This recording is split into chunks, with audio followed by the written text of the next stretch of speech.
দীর্ঘ প্রতীক্ষার পর ফিলিস্তিনের গাজায় মার্কিন প্রেসিডেন্ট ডোনাল্ড ট্রাম্পের প্রস্তাবিত যুদ্ধবিরতির প্রথম ধাপের বাস্তবায়ন প্রক্রিয়া শুরু হয়েছে। শর্ত অনুযায়ী এরই মধ্যে নিজেদের হাতে জিম্মি ২০ জন ইসরায়েলির সবাইকে মুক্তি দিয়েছে ফিলিস্তিনি স্বাধীনতাকামী সংগঠন হামাস।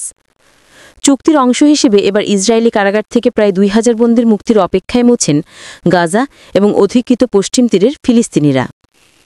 সোমবার ১৩ অক্টোবর ইসরায়েলের সরকারি সম্প্রচার মাধ্যমের বরাত দিয়ে এ তথ্য জানিয়েছে বার্তা সংস্থা এএফপি। প্রতিবেদন অনুযায়ী সোমবার গাজায় রেড ক্রসের প্রতিনিধিদের কাছে জীবিত ২০ জন ইসরায়েলি জিম্মির সবাইকে হস্তান্তর করেছে হামাস। এর মধ্যে প্রথম দফায় ৭ জন ইসরায়েলিকে মুক্তি দেয় ফিলিস্তিনি স্বাধীনতাকামী গোষ্ঠীটি। তাদের সবাইকে ইসরায়েলি সেনাবাহিনীর কাছে হস্তান্তর করেছে আন্তর্জাতিক রেড ক্রস কমিটি বা আইসিআরসি। উভয় পক্ষের বন্দীদের মুক্তি তদারকির কাজ করছে সংস্থাটি। এবার দ্বিতীয় দফায় দক্ষিণ গাজা উপত্যকার খান ইউনিসে ১৩ জন জিম্মির দ্বিতীয় দলকে স্থানান্তর করা হয়েছে বলে নিশ্চিত করেছে রেড ক্রস।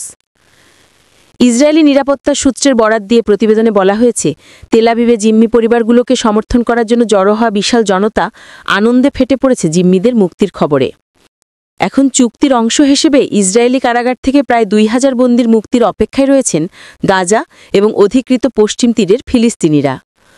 আগামী কয়েক ঘণ্টার মধ্যে ফিলিস্তিনি বন্দীদের মুক্তি দেয়া হবে বলে আশা করা হচ্ছে। জেরুজালেম থেকে বিবিসির সংবাদদাতা টম বেনেট জানিয়েছেন, ২৫০ জন ফিলিস্তিনি বন্দী এবং গাজা থেকে আটক ১,৭০০ জনকে মুক্তি দেওয়ার আশা করা হচ্ছে। এর মধ্যে ২২ জন শিশুও রয়েছে।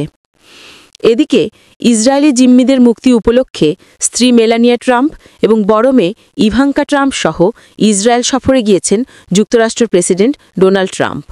সোমবার ১৩ অক্টোবর স্থানীয় সময় সকাল ১০টার দিকে ইসরায়েলের বাণিজ্যিক রাজধানী তেল আবিবের বেন গুরিয়ন বিমানবন্দরে বিমান অবতরণের পর ট্রাম্প ও তার স্ত্রী ও কন্যাকে স্বাগত জানিয়েছেন স্বয়ং ইসরায়েলি প্রধানমন্ত্রী বিনিয়ামিন নেতানিয়াহু।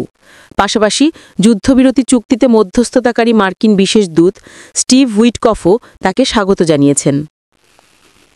ইসরায়েলের প্রধানমন্ত্রীর দপ্তরের কর্মকর্তারা জানিয়েছেন, আজ ইসরায়েলের পার্লামেন্ট নেশেটে বক্তব্য দেবেন ডোনাল্ড ট্রাম্প। সেই সঙ্গে জিম্মিদের পরিবারের সদস্যদের সঙ্গেও মতবিনিময় করবেন তিনি। ইসরায়েল সফর শেষে গাজায় যুদ্ধবিরতির বিষয়ে বিশ্ব নেতাদের শীর্ষ সম্মেলনে যোগদানের জন্য মিশরের শার্ম আল শেখে যাওয়ার কথাও রয়েছে মার্কিন প্রেসিডেন্ট ডোনাল্ড ট্রাম্পের।